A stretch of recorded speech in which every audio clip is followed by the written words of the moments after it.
Mārtiņš ir sasukts par to, ka viņš bija vienīgais, kuram nosauca vārdu un uzvārdu. Bet, nu labi, ja Freimis, tad Freimis. Čau, puiši. Privet vārdu. Zdrastie. Nu ko, tā tad jauns klips. Vakar prezentācija bija. Bet zin kā, ieskatāmies, kas tur notika. Tad parunājam par to, kā tas ir tapis un kāpēc. Otrdienas vakarā 5 vilki bija pilni ar cilvēkiem, jo Tumsa un Julija Čičērina prezentēja savu jauno videoklipu. Tas ir. Čau! Vecie dzērāji! Kur jūs pazuduši esat? Saproti, pie mums Latvijā visi jūt prātā par šīm krūzītēm, un es tev dāvinu sevi kopā ar to. Padarīju.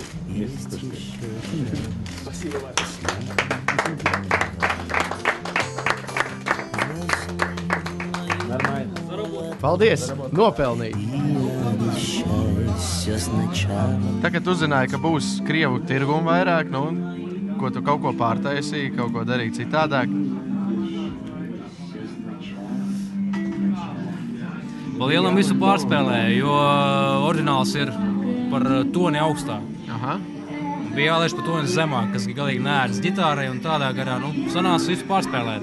Un kā tev pašam, kā mūzikas producentam liekas, Freimis ar meiteni kopā labi saskan valsts tembri? Nu, saki godīgi. Godīgi? Jā. Godīgi nevajag. Viņš sēž un jutās tās laiks.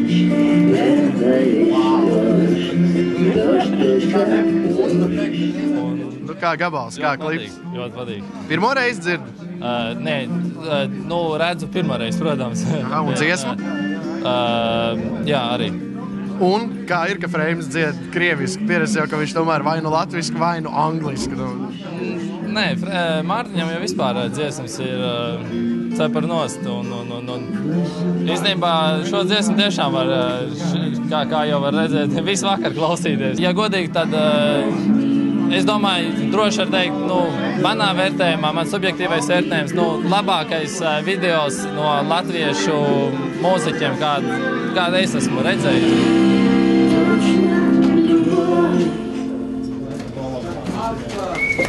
Būs vēl! Tā. Būs vēl! Freimi to apsolīja, ka būs vēl. Būs vēl, Tas jau Vladam īstenībā jāprasa, vai būs vēl. Jā, bet starp citu, varbūt tu vari pastāstīt, kā jūs sagājāt kopā ar Vladu, ko viņš šeit dara, kāpēc Julija ir tā, ar ko tu esi iedziedājis gabalu. Nu, to prasa Marekam. Viņš ir galvenais vaininieks. Mareks, ja kāds vēl nezina, ir mūsu grupas menedžeris, un tā kā tu viņam var paprasīt visu, kā tas viss notiek. Principā tas sākās pagājušajā gadā, man liekas, ar Vladu, kad iepazināmies. Mēs ar viņu esam kolēģi kino jomā, un vienu vakaru runājot par dzīvi, par mūziku, par kino. Par stilu. Par stilu, jā. Nu, es pastāstīju, ka bez kino es vēl ņemos ar mūziku, un Vlads arī ir mūziķis, principā. Un viņš teica, nu, davai parādi man kaut ko. Nu, es iedevu viņam paklausīties mūsu grupas, tā teikt, ierakstus. Un tad Vladam radās šī ideja, jūs krieviski esat kaut ko dziedājuši? Tad nē, neesam. Viņš saka, pamēģinām. Un tad viņš saveda kopā, principā, mūs ar Jūliju, un kā tas notika, to tu prasa viņam. Tā kā... Ладно, тебе... Как ты познакомил Мартинча с Юлей? Как это произошло все? И чтобы совпало с тем, что Да, Марик сказал. да. Я думаю, что ты понял, да, что он сказал. Наверное, да. Просто Юля очень заводная девчонка, и мне показалось, что надо к Мартиншу добавить что-то такое же сумасшедшее, как он сам. Потому что все, кто смотрел Мартинша у нас, я его не первый раз снимал, не первый раз фотографировал и на видео снимал, все сказали, тут чем-то стандартным не обойдешься, нужно найти самого сумасшедшего русского. Я Джек Николсон, не знаю. Ну, практически. Джокер, все. А Юля очень заводная, она очень энергичная, она способна делать все, что угодно, и самое главное, что она очень быстрая. Буквально один разговор, Юля, будешь? Буду. И все.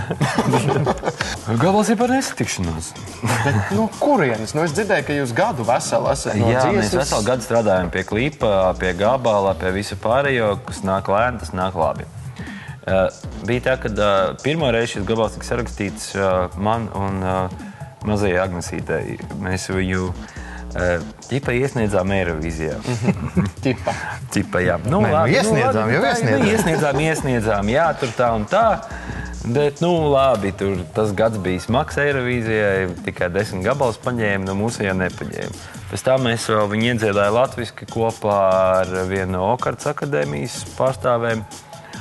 Un tad notika tā, kad mēs ar Jūliju sazvanījāmies, mēs nekad neesam dzīvē satikušies, bet tikai sazvanījušies caur Skype vai caur, pa mobīlajiem un tā. Pēc tam pastāst, kā tad jūs ierakstījāt gabalu un tās ir mūsdienu tehnoloģijas, jā. Tad es viņai aizsūtīju vairākus gabalus, ko izvēlēties, un viņi izvēlējās tieši šo gabalu, un tajā brīdī es domāju, Latvijas televīzijas žūrija, būtu aizsūtījis šito gabalu, varbūt būs vinnējis. Tieši tā. Mēs rakstījām visu Latvijā, materiālu sūtījām uz Maskavu, un Maskavā tika iedziedāta otra daļa, tā kā tas tika sūtīts atpakaļ, un tad mēs viņu pārstrādājām. Es arī 2 reizes pārdziedāju to dziesmu, lai tas viss klātos virsū un tā, un klips arī tika filmēts 3 pilsētās. Москва, Рига, Лиепая. Клип очень легким смотрится, но сам проект длился почти год. Да, потому что весной началась эта идея, возникла, летом записывали, наконец, написали стихи. Все сделано специально, то есть и музыка, и стихи, все было сделано специально. И я приехал случайно сюда на съемки своих фильмов и узнал, что Мартинш идет записываться. Я сказал, будем снимать клип. Мы притащили оператора Кристианса с камерой, да, и начали мешать Мартиншу петь, потому что он не знал, то ли петь в микрофон, то ли петь в камеру, и его мучили, он залезал к нему, но он послушный очень, мне очень понравился. Он настоящий актер, да, и делал все, что угодно, лежал на лавочке, ходил, сидел с зонтиком, бродил, мы обошли все остановки, и самая смешная история была, что мы хотели снять остановку на очень какой-то оживленной улице. Мы снимали где-то 2 часа, при этом получилось около где-то 2 минут фильма, потому что все остальное время мы ждали, пока наконец проедут машины, и мы сможем увидеть его одного на остановке. Все время приходили какие-то люди. Потом к Мартиншу подошли бомжи. И он полчаса с ними просто ушел, и что-то они там обсуждали, какие-то музыкальные идеи, новые планы группы Тумса. Было очень интересно. Все старушки подходили, его жалели. Мартинш сидел на полу, там все хотели его поднять, дать ему денег, покушать. Там дождь еще же шел. Дождь был, ливень, он в луже лежит. Ну, молодец, он выдержал все. Galvenais ir tas, ka Vladam ir tas princips, ka viņš tā kā ar slēpto kameru, viņš man lika darīt visādas lietas, laik pa laikam piezīmes uz mobīlo, saka, tur nogulies tagad uz ielas, tur vēl kaut ko izdaru. Jā, mēs bijām ielas otrā pusē, un tad Vlads saka, ka Mārtiņš arī esot pazudis uz pusstundu ar 2 cilvēkiem bez noteiktas dzīves. Nē, tie bombziši bija ļoti jautri. Viņi īstenībā bija, noslauca man mazliet cigaretes, bet tā viss bija kārtībā. Skatieties, baudiet tagad šajā brīdī, dārgā latviešu nācija, ja? Man patīk man frizūra.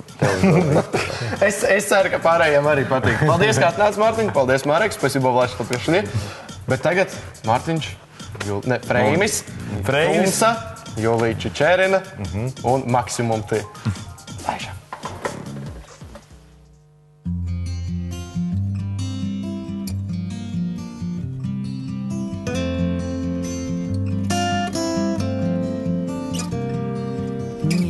Сходи с ума, есть еще шанс, последний трамвай.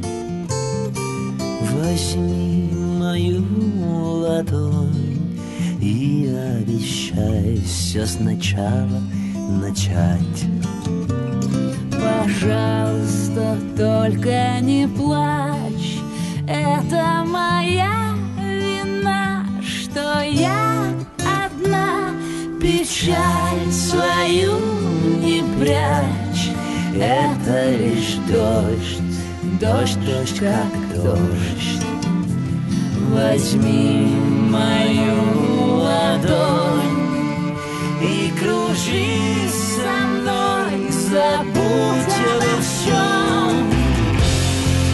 Максимум ты.